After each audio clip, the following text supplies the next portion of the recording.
Hello, welcome to this playthrough of Elden Ring, where I will be in the co-pilot seat and Branwell will be driving. This is a lore playthrough, and in every video there will be spoilers because this is intended as a vehicle for Branwyn to explain her theories on the lore of the setting. So if you'd rather develop your own theories without being influenced by other people's, or don't want to be surprised on some of the deep lore of the game, this is not a straight playthrough of just playing gameplay focused. This is a lore focused playthrough. So you might want to give this a pass if you want to avoid big spoilers. With that said, I hope you enjoy the video. Now. Hello everyone, welcome back. I'm Bramwin and I'm here with Thrith. Hello. And we were just talking about like the old gods drowning not the old gods, but the gods, the civilization that called themselves gods, drowning everything that they didn't like. Sounds like that explains New Londo. Yes, yeah, that's New Londo. That's the Lake of Rot here. Leonia, yeah, is drowned. When you go to here, this mine here, there's massive waterfalls, and aqueducts and everything in their architectural style. The reason I came to this particular rise while we were here is this contains some golden glintstone, right? Golden glintstone, yes. And you might remember from we didn't get to it with Saluvis, but golden stars and golden glintstone. So blue stars and glintstone control the fate of mortals. Golden stars and golden stars we know control the fate of the gods, but somebody here has made golden glintstone. Interesting. That sounds the faintest, tiniest bit of something that would be considered heretical in this setting. Yes, but we don't really know who. Some people guessed it was Mikola doing experiments because this tower is in Caelid, and this is kind of Mikola's stomping grounds, because remembering he was interested in Radahn. And yeah. So it's possible that this was like Mikola did experiments and then, worked this out. There is also a seal on this rise that doesn't go away, even when you get the chest at the top. But that's the Carrion crest. Okay, yeah. So, the crest of Rhea Lucaria. So it's hard to know what exactly is going on here. It could also have been Selen. Selen was doing all the experiments on star seeds and everything. That is also reminds me of Eternal Darkness, because that's how seals a lot of the times appear, where they'll have seals to block your progress to make sure you get specific runes so that you can complete the game. It's like, no, you don't have necessary piece of thing. So this convenient magical seal will block you until you have necessary thing to complete the game. Yep. No, this is definitely a thing. I'm not sure that. So one of the interesting things I think is that I don't think the creators of these games are necessarily it is canon that these games are connected, like that this series of games is connected to Eternal Darkness. But we're going to point very strongly that it is. Like we're going to very slyly, if everyone comes to that conclusion, that's not our fault, sort of thing. And I also feel like there's a bit of that in with Final Fantasy as well. Like these games have a lot of similar kinds of themes and characters and design things going on. Yeah, people tend to forget Final Fantasy has some eldritch nonsense going on. Oh, yeah. So another thing that I did off screen was I jumped over all of the roofs of Raya Lucaria and came down from above in order to kick down this ladder to the start of Raya Lucaria. Cool. This is a whole secret area. This is where we get the extra key so that Thops can get in. The Thops is the sorcerer who's just sort of sitting around here in the Church of Irith. Got it. Okay. We're going to go and do that after this, but I wanted to say like that's where we get that key. And there is another interesting lore piece here. And this guy is a pain in the keck. So this is a grand page. He hits a lot harder than the lower level pages. Particularly the repeating crossbow of his. It hits very, very hard. So this looks disturbing. Oh yes. So this is where we get the Staff of Azure. So what's Azure's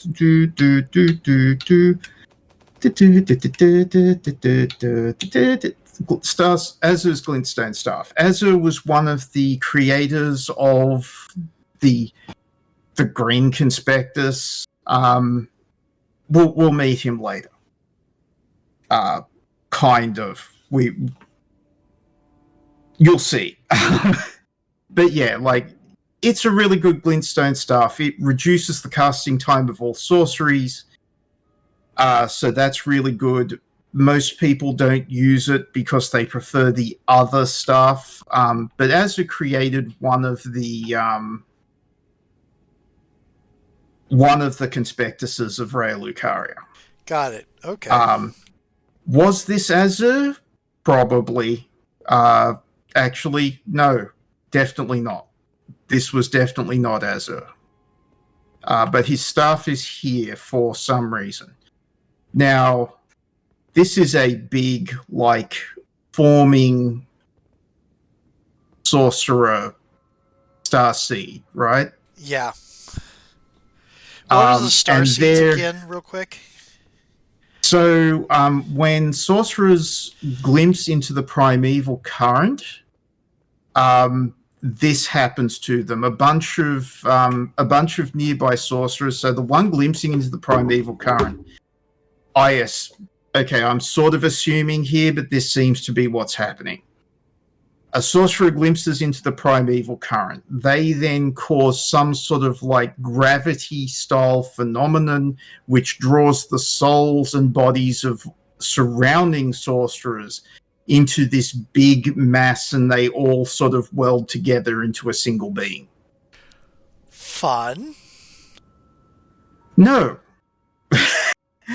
This is what Selen was researching. And funnily enough, if we just sort of equip a cheeky torch here, that's Selen without her helm. That is the portrait of Selen.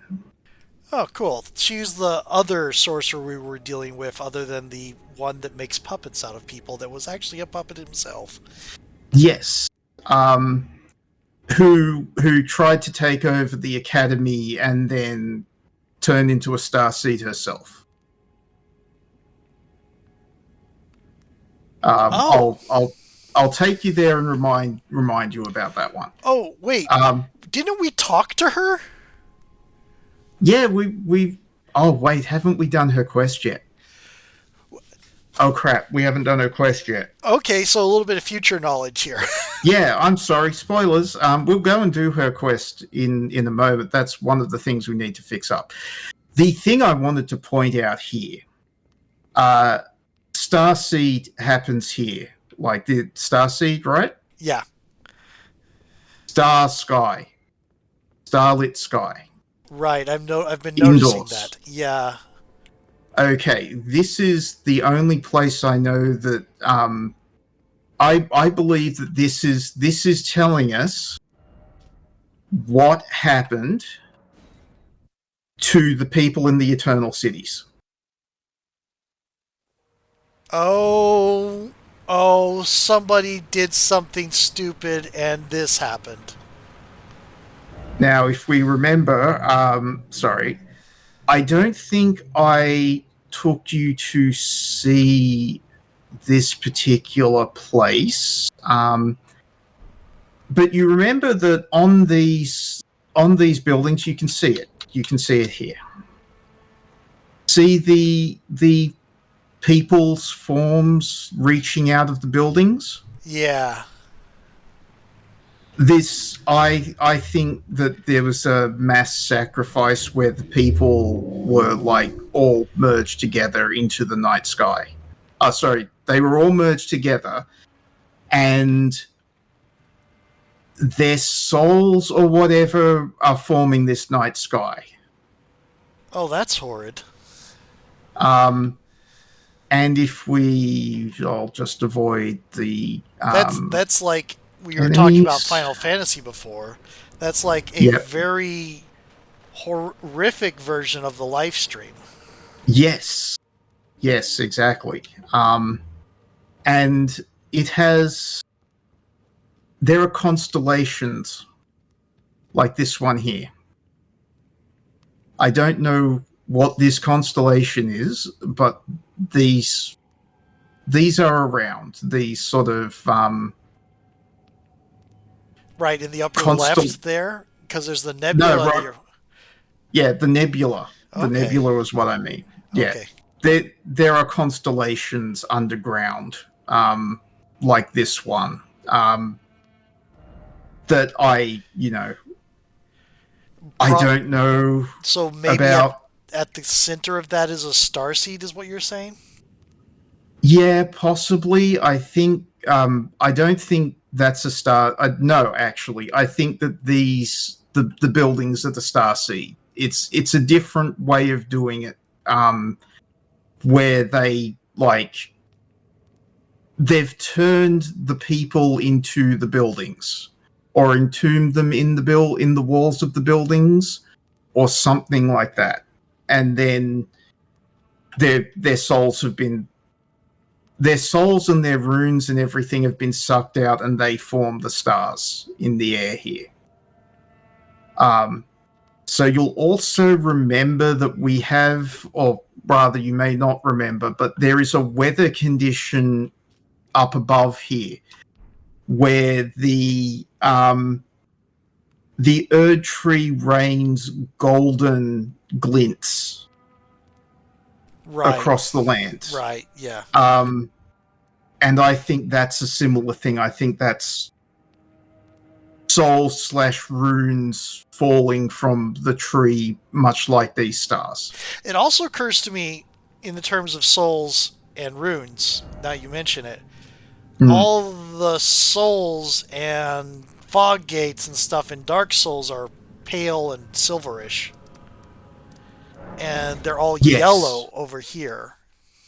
Yes. Which, it makes sense if so if our character, if the reason that we have grace and everything is that our character is descended from a race that have quote-unquote light souls. Right. And then in Dark Souls, you're descended from one of the races that was created by the Dark God. Like, we were created by the Light God. Dark Souls, you're created by the Dark God. So the Dark God has the humanities and we have grace. Got it. Okay. Sort of thing. So, alright, we haven't done Sellen's questline. Let's do Sellen's questline. Apprentice, you are a tadpole when it comes to magic. Infantile. Without the legs to walk. So, to become a sorcerer, first, you must face your ignorance. Now, shall we start learning? So, you buy a bunch of these things from her. Let's actually do that, because then she'll feel better about us. Do you have to buy them over and over again when you use them, or can you remake them once you've bought them once yourself? Oh, no, it's you're buying spells known. Okay. Rather than buying a scroll that's a one shot. Okay, because this way it seems to work in Dark Souls from watching Kiko. It looks like he buys charges of them. Yes, pyromancy works like that. I know pyromancy works like that, and yes, the magic system in that is more you buy charges. In this one, you buy the spell, and then as long as you have focus points to spend, you can keep on casting. Interesting.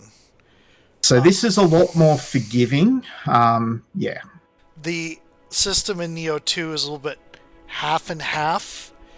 You have to unlock... Go on. Yeah, I'm very sorry to interrupt, but like, what's the time of the video? 16 minutes. We might put a pin in Neo. Yeah, I'm sorry. Stuff and get through. No, I go ahead. So I'm very sorry. It's I want to get through this quest line, and we've got yeah. I really want to get to. I really want to introduce you to Millicent. Okay, cool. Let's go. Yeah. Our art draws upon the powers embedded in Glintstone. But what is the nature of such power? Glintstone is the amber of the cosmos. Golden amber contains the remnants of ancient life and houses its vitality, while Glintstone contains residual life, and thus the vitality of the stars. It should not be forgotten that Glintstone sorcery is the study of the stars and the life therein, a fact lost on most sorcerers these days. Your appetite for learning is impressive. You make me proud. To you. Yeah, so we bought all of her sorcery, so she's feeling good about us. Got it. Leave. Okay.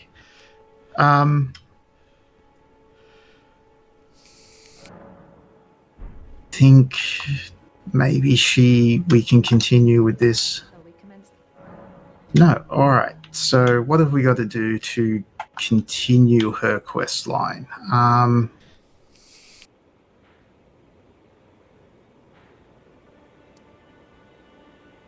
Did we talk to Jaren after we faced Radahn? A little bit. I'm not sure. Oh, we might actually have to go up to Altus Plateau to continue her quest line. Got it. Okay. All right. So let's go and start Millicent. Cool. Time on video? It's 18 minutes. So good. 18. So 6 to 12. Yep. No problem. All right. So do we... Okay, yeah. So the first time you meet Millicent... Oh, I'm just going to grab this while I'm here. Poisonous Mist. Okay, so the first time you meet Millicent is you can encounter her in the swamp of Aeonia.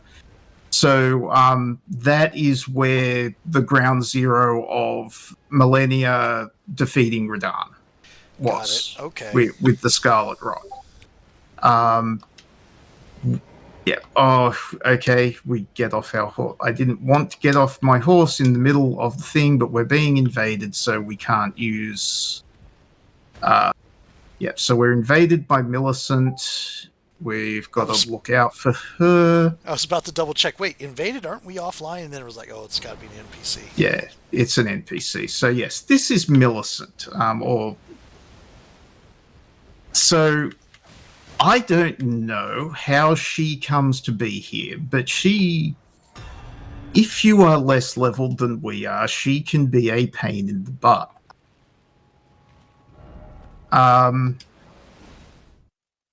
But she's an invader, and she has both arms. That's when we meet her again. She only has one arm. You don't have to go and fight her. I don't believe that we actually. Oh yeah, there's a giant that's going to throw pots at us down here because we haven't done that yet. So yeah, so we just got. Are we the one that took her arms? Yeah, no, because when you meet her later, it doesn't matter if you've done that. Her arm is gone. Okay. So you get to here, and there's a message saying, "Hey, come and visit us. Come and visit me at my shack." And there's a guard dog out the front who does attack you if you try to get close, but we just sort of sneak around him. I didn't. Was the message the white figure was earlier over there? Yes. Okay. Yeah, I just sort of breezed past it because of time limitations. This is Gowry. Oh, a pleasure to see you. A pleasure indeed. I am Gowry, a great sage. In my day, anyway. I'd hoped to ask a favor when one of your ilk came along. A strapping young tarnished, able to cross the scarlet swamp of Aeonia. Don't fret, I'll provide fine recompense. Should you accept, I will teach you the secret of Celia, the town you see there. Ah, then you are willing to lend a hand, are you? I need your help to heal a certain young girl. Her name is Millicent. You will find her beyond Celia, resting at the church atop the cliff, stricken by the rotting sickness. The rotting sickness that afflicts Millicent has no cure. When the Erd Tree flourished, even the demigods could not stave off its effects, despite their nigh godhood. But Millicent's suffering can be ameliorated. For this, you are to find a certain needle. Seek the deep scarlet swamp of Aeonia outside Celia's bounds. The needle, made from unalloyed gold, is lost somewhere there. We're going to go First, search for it. You must find the unalloyed gold needle. It's hidden somewhere in the deep. Then I will tell the secret. Yeah. Not just find a needle in a haystack. Find a needle in a swamp. Yeah, except we can be pretty sure that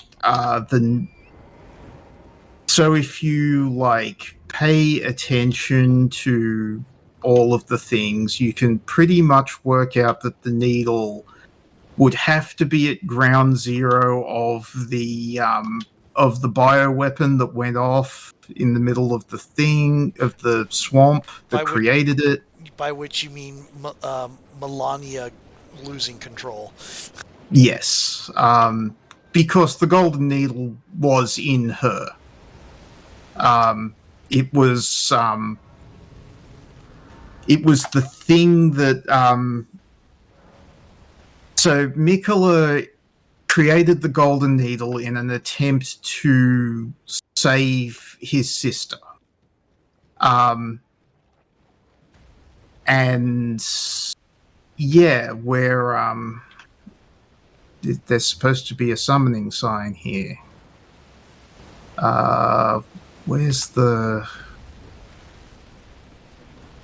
Sorry, maybe it's not there because I haven't gotten the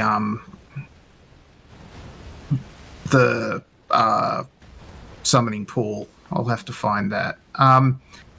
Yeah, but he created the needle to save his sister, so the needle was in her. She would have had to have broken it in order to defeat Radahn. That was probably like the way she sort of unsealed herself in order to do that. So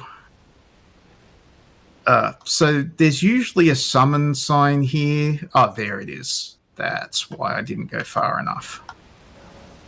Okay, So should we switch videos before we move on? Yeah, let's do that.